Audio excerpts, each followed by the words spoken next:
If you're looking to disable automatic restrictions on TikTok, follow these simple steps to manage your account settings effectively.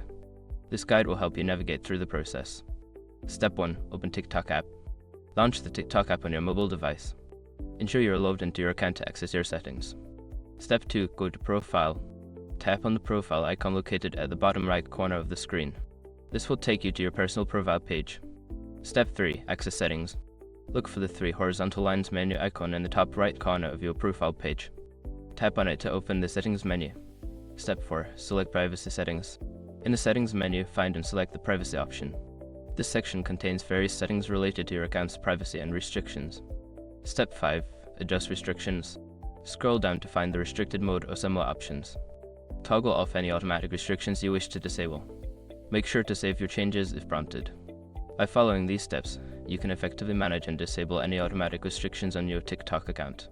Remember to review your settings regularly to ensure they align with your preferences.